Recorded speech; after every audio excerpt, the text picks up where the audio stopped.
Ecobici y HSBC, la red con más de 22 millones de viajes en 2024 y muy pronto más cerca de ti, presenta Lo que hay que saber. El Papa Francisco murió por un derrame cerebral, dijo el Vaticano. También el nuevo embajador de Estados Unidos deberá cambiar una relación fría por más cooperación. Y China no arma coches en México, pero sí muchas de sus piezas. Es martes 22 de abril, yo soy Gonzalo Soto y esto es Expansión Daily. Esto es Expansión Daily. Lo que hay que saber. Lo importante del día con los editores de Expansión. Expansión Daily. Lo que hay que saber. Bienvenidos. Bienvenidos y bienvenidas a un episodio más de Expansión Daily. Activen las notificaciones de este podcast para que estén bien, pero bien informados e informadas. Hoy está conmigo Antonio Baranda, coordinador de Expansión Política. Muy buenos días, Toño, ¿cómo estás? Muy bien, Gonzalo, pues con una noticia que nos sorprendió el día de ayer, sí. La muerte del Papa, una noticia triste sin duda para el mundo, con muchas repercusiones, no solamente a nivel religioso, sino también a nivel geopolítico. Ya veremos cómo se van ordenando las piezas a partir pues, de la elección del nuevo Papa. Esta y otras noticias estaremos hablando el día de hoy, Gonzalo. Muchas gracias. No, hombre, al contrario. Y aquí una, brevísima explicación. Entendemos que en el episodio de ayer no mencionamos esto de la muerte del Papa. Nos agarró de madrugada. Sean gentiles con nosotros también. Buscamos hacer lo mejor para ustedes, siempre traerles la mejor información, pero esto a las 3:30 de la mañana fue algo complejo. Sin embargo, bueno, ya saben que en expansión.mx pueden seguir de manera constante la información más fresca, pero también el mejor análisis, lo mismo en nuestras redes sociales. Así es que, pues, no se lo pierdan porque además, Toño, viene un proceso bien largo, bien místico, bien medieval, que muchos parecen y dicen entender, pero en realidad pocos conocen de manera certera que es este proceso del cónclave.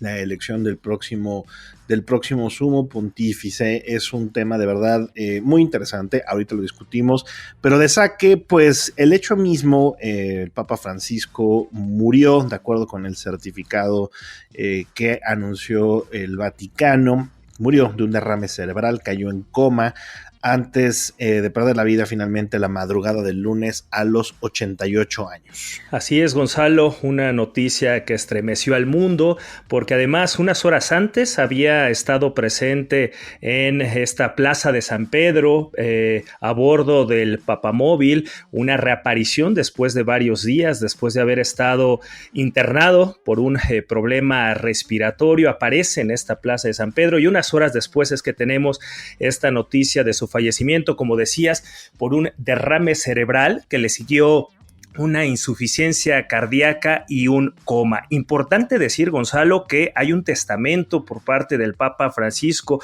Él deseaba ser enterrado en la Basílica de la Santa María la Mayor de Roma y no en la Basílica de San Pedro como sus antecesores. Uno de muchos cambios que impulsó el Papa Francisco en todos niveles, uno de ellos pues donde deseaba ser enterrado, y ya veremos en los próximos días, ya estaremos platicando ahorita de todo el procedimiento que se viene, pero bueno, esta también una diferencia que marca el Papa Francisco con respecto a sus antecesores, Gonzalo. Que es una tradición, ¿no? Ha sido una tradición de muchísimo tiempo que los papas sean enterrados en la Basílica de San Pedro. A ver, también la Basílica de Santa María la Mayor, nada despreciable. La verdad es que es un lugar bellísimo también en Roma. Y bueno, ya desde que dio la tradicional bendición conocida como Urbi et Orbi en el domingo de Pascua, se le veía bastante mal. Recordemos también que el Papa pasó, fueron 6 semanas aproximadamente a inicios de este año, hospitalizado. De hecho, hace un mes apenas salió, bueno, hace poco menos de un mes había salido del hospital donde había pasado pues muy malos ratos. Se especulaba ya de su mal estado de salud y bueno, al final pues finalmente ocurrió su fallecimiento. Un papa además, Toño, que buscó reformar la Iglesia Católica, una institución de nuevo milenaria, una institución también difícil de mover, difícil de traer al siglo XXI, pero que bueno, trató de dar algunos pasos, hubo siempre mucha esperanza alrededor de que Francisco transformara más esta institución, transformara más a la iglesia. Para algunos se quedó cortos, para otros, pues a otros puso muchos cimientos para ello. Así es, Gonzalo, un papa que desde que llegó pues hizo historia. Recordar que fue el primer papa latinoamericano, pero también el primer papa jesuita de formación. Incluso llamó mucho la atención en su momento el por qué eligió el nombre de Francisco. Recordar que fue en honor a San Francisco de Asís, este santo que es un símbolo de la austeridad, de la paz y del servicio a los pobres. Pues este argentino, Jorge Bergoglio, adopta este nombre de Francisco y bueno, impulsa, como lo comentas, pues una serie de cambios internos en la iglesia.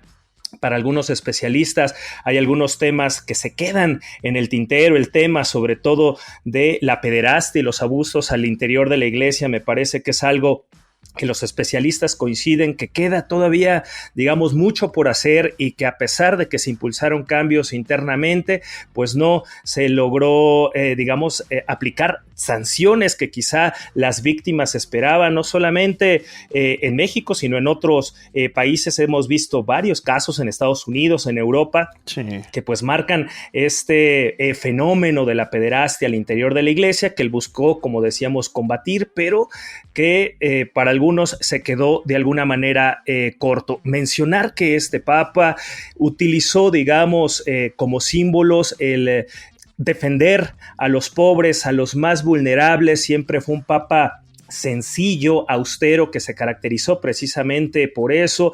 Cambió la residencia con respecto a otros papas, hacía giras donde se encontraba fundamentalmente con este tipo de personas.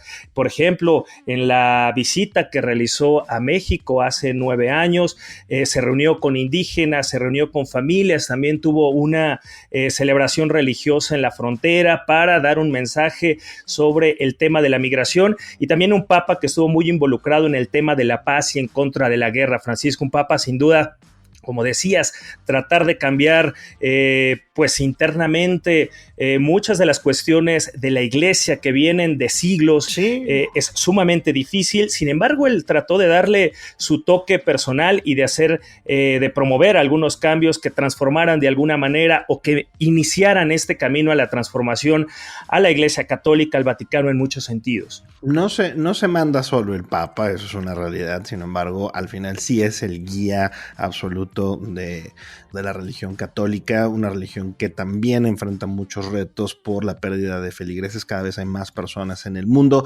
que se clasifican a sí mismas como ateas o agnósticas o simplemente no son practicantes.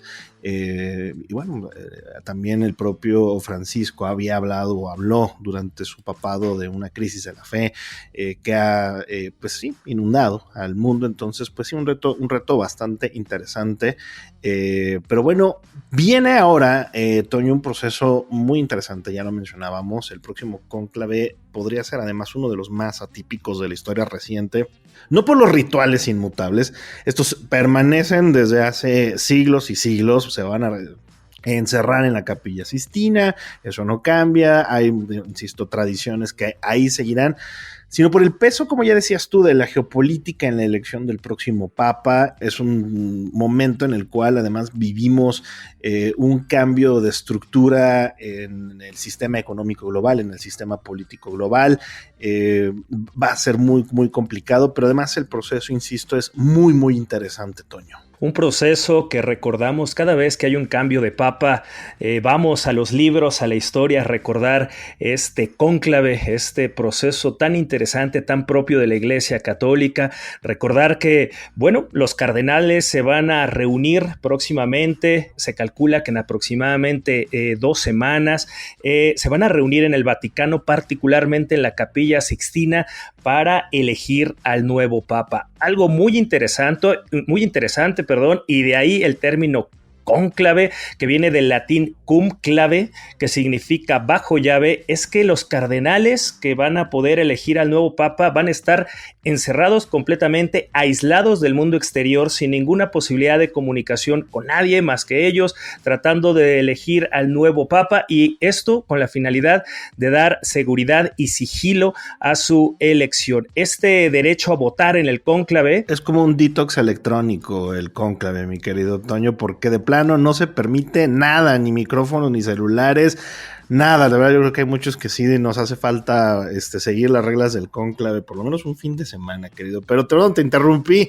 ¿Qué más sigue en el cónclave?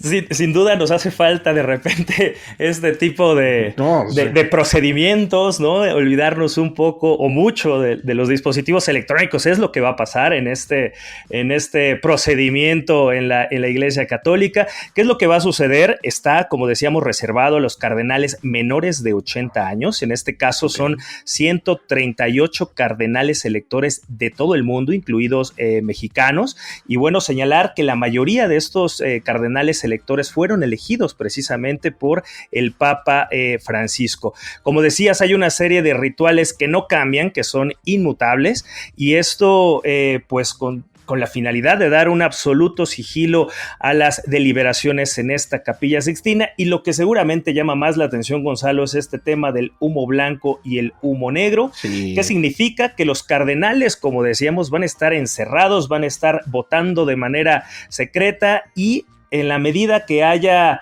una votación de más de 2/3 partes de los cardenales electores, va a haber la posibilidad de que haya humo blanco. Si no hay humo blanco, que además es muy interesante porque pues la gente se reúne y el mundo entero está al pendiente de lo que sucede en el Vaticano. Es muy visible cuando hay humo negro, cuando no hay todavía una decisión tomada por parte de los electores, y el humo blanco cuando ya hay 2/3 partes que eligen al próximo papa, Gonzalo. Yo creo que es de los procesos político-electorales, vamos a llamarlo de alguna manera así, más conocidos en el mundo, esto del humo blanco, el humo negro. Es una tradición, insisto, que data de hace muchos siglos. Las últimas elecciones papales, además, pues no han durado tantos, han sido procesos relativamente rápidos, no han excedido los cuatro días. No, esto no es, insisto, como en la Edad Media, ¿verdad? Que podían pasar semanas y semanas. Se entendía también porque ya hay gente, digamos, ya están corriendo las apuestas, ya hay favoritos.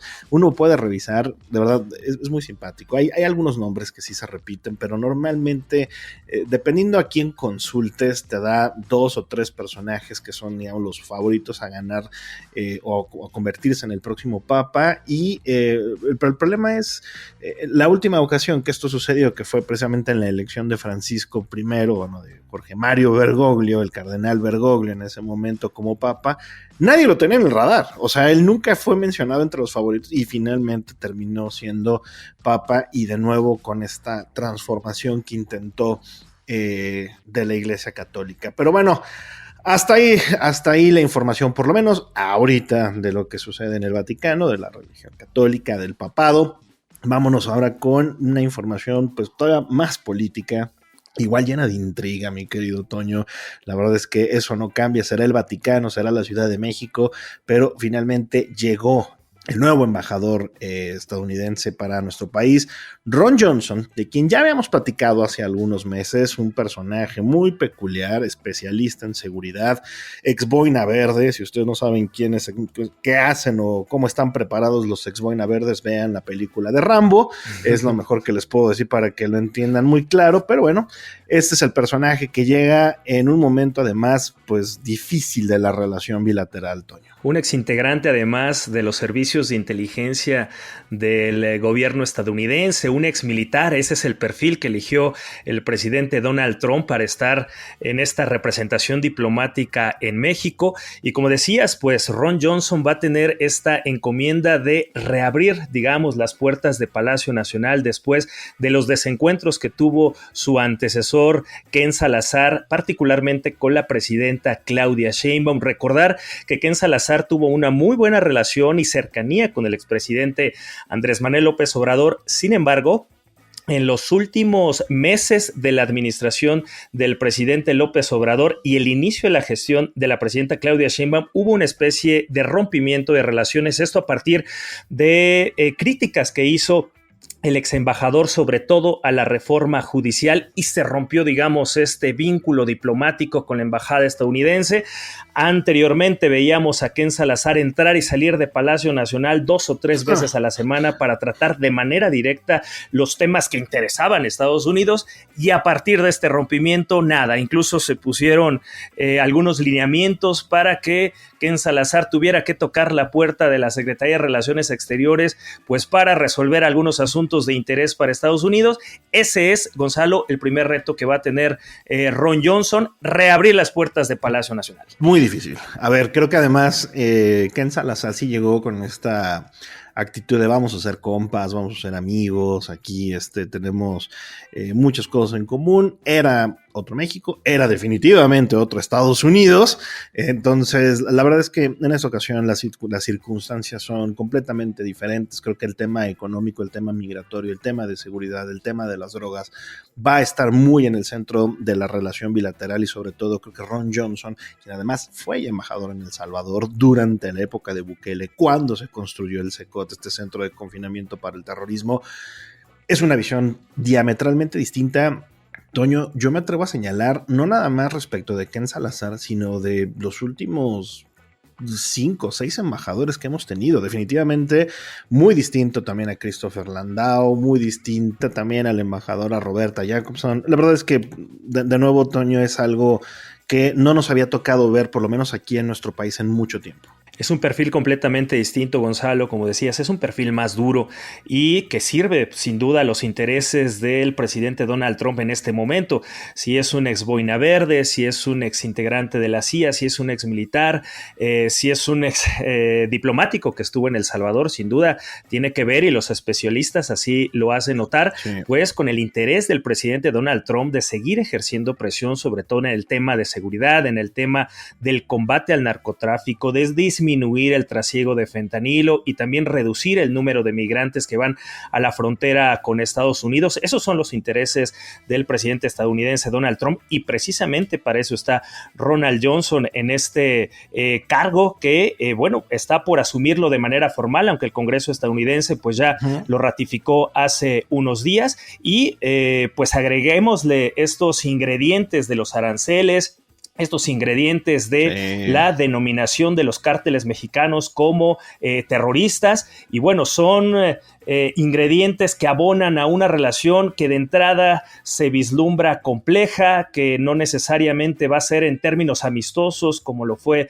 la relación anterior con Ken Salazar. Y bueno, ya veremos hacia adelante cómo es que pues el gobierno mexicano enfrenta estas presiones, estas posturas duras por parte del embajador Johnson y por parte de Estados Unidos, porque recordar que la presidenta mexicana Claudia Sheinbaum decía: lo voy a recibir con un mensaje sí de respeto, pero también de colaboración. Lo que no voy a permitir, ha dicho la presidenta Sheinbaum, es actos o eventuales actos de injerencismo en nuestro país. Recordar que el mismo Johnson ha deslizado la posibilidad de enviar a elementos estadounidenses al territorio mexicano para combatir a los cárteles, Gonzalo.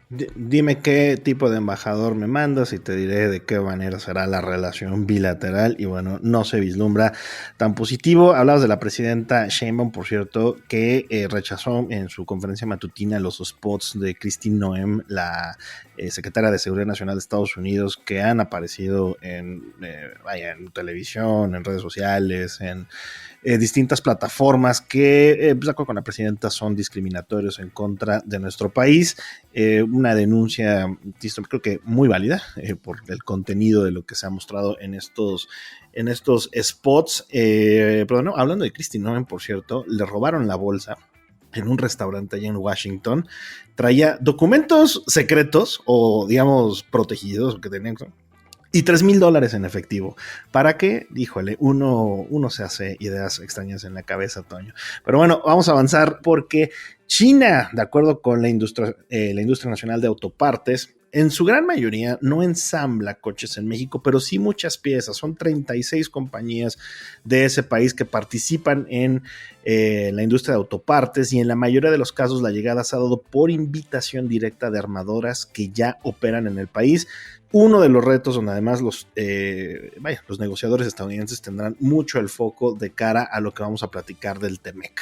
Es uno de los temas que el presidente Donald Trump pues remarcó desde su campaña, esta molestia por parte del presidente, que siempre ha dicho que China ha estado fabricando estas autopartes en México y ha utilizado a México para evitar los aranceles en el envío de estos productos a Estados Unidos. Pues mencionar que en México no existe una sola planta automotriz china, Gonzalo. Sin embargo, ya se fabrican componentes automotrices que van pues desde defensas y sistemas electrónicos hasta maquinaria para la automatización de líneas en instalaciones construidas por empresas chinas.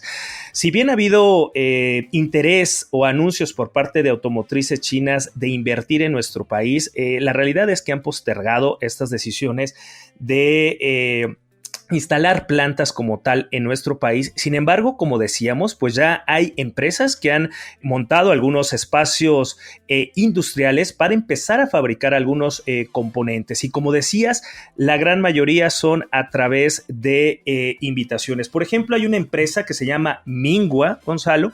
Este es un fabricante chino de defensas de automóviles, y se instaló justo a un costado de una planta de BMW en San Luis Potosí.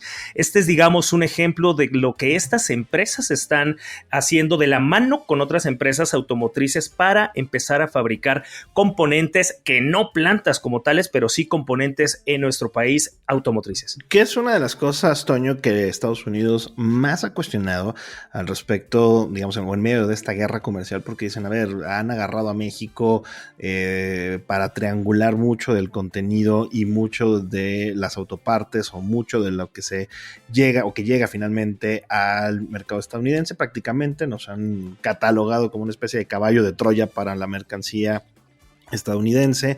Y bueno, por lo menos en el sector de las autopartes sí observamos esta tendencia, ¿no?, de los fabricantes chinos en tener una mayor relevancia, por lo menos en la industria de las autopartes, que son esenciales para cualquier producto automotriz que se quiera seguir fabricando aquí en México. Pero bueno, vámonos ya con la última información, una nota además muy buena en términos ecológicos. Aunque a veces parezca, no todo está perdido. Y bueno, mi querido Toño, del mar hasta tu bolsillo, cada vez hay más tarjetas que se hacen de materiales reciclados, pero hay algunas como Rapicard, que lanzó recientemente 2 tarjetas fabricadas con plástico recuperado del mar. Aquí les habíamos platicado de este documental que del cual fuimos partners, ¿verdad?, como medio de comunicación sobre los ajolotes. Les hemos platicado también de esta historia de la gordita, la ajolote, que está en el Museo Nacional del Ajolote aquí en la Ciudad de México, y que es la que aparece en nuestros billetes de 50 pesos. Bueno, esta nueva tarjeta está hecha con estos materiales. Así es, Gonzalo, es una tarjeta de Rapicard que, bueno, lanzó 2 tarjetas fabricadas, como decías, con plástico recuperado del mar. La primera fue en colaboración con la empresa Ocean Plastic y se convirtió, por cierto, en una de las más solicitadas por sus usuarios. Sí. Y ahora está la tarjeta Aquajolote. Esta es elaborada con desechos recuperados de las zonas costeras del estado de Quintana Roo. Y mencionar, me parece muy importante, que cada una de estas tarjetas de Rapicard equivale a un promedio de una botella retirada del océano. Es importante porque, pues no solamente, Gonzalo, y a veces lo creemos de esa manera, que todos estos desechos que van hacia el mar solamente afectan a las especies marinas. Se habla de hasta 700 especies marinas amenazadas por este tipo de materiales. Sin embargo, también tiene una repercusión en los humanos en forma de microplásticos en alimentos y también de agua potable. Surge entonces esta iniciativa de RappiCard para recuperar estos desechos, hacer estas tarjetas y algo muy interesante que empieza a ver con este tipo de firmas es que los usuarios están demandando tarjetas personalizadas con este tipo de temáticas que, van con sus valores, van con lo que ellos creen, entonces gustan de tener este tipo de plásticos, de tarjetas que dicen algo a la gente. Yo estoy a favor del medio ambiente, yo en este caso tengo una tarjeta reciclada de Quintana Roo que apoya en este caso a los ajolotes, Gonzalo. Muy interesante, sí, la verdad es que el tema financiero, por lo menos en el mundo de las tarjetas de crédito, de débito, este tipo de cosas han atraído mucho, sobre todo a las generaciones más jóvenes. Te juro que sí conozco personas que han elegido una tarjeta de un banco en específico solamente por el diseño. O sea, y en este caso, como ya decías, el ajolote que se volvió una de sus principales tarjetas o una de las más buscadas, pues bueno, es una estrategia de marketing, sí, pero que bueno, que al mismo tiempo haya una estrategia medioambiental detrás de ello. Pues bueno, mi querido Toño, muchas gracias por habernos acompañado en este episodio de martes, pues muy cargado de información desde allá del Vaticano, donde, insisto, habrá más que platicar en las próximas semanas y bueno, ya saben que en Expansión van a encontrar toda esa info. Muchas gracias, Gonzalo, y pues invitar a la gente a que siga leyendo todos los contenidos relacionados con el Papa Francisco y por supuesto muchos otros temas que viene la agenda calientita después de los días de descanso de Semana Santa. Correcto, ya saben, en expansión.mx y también ya saben que leemos sus comentarios en las redes sociales de Expansión, todas @expansiónmx. Ahora sí, nos escuchamos mañana.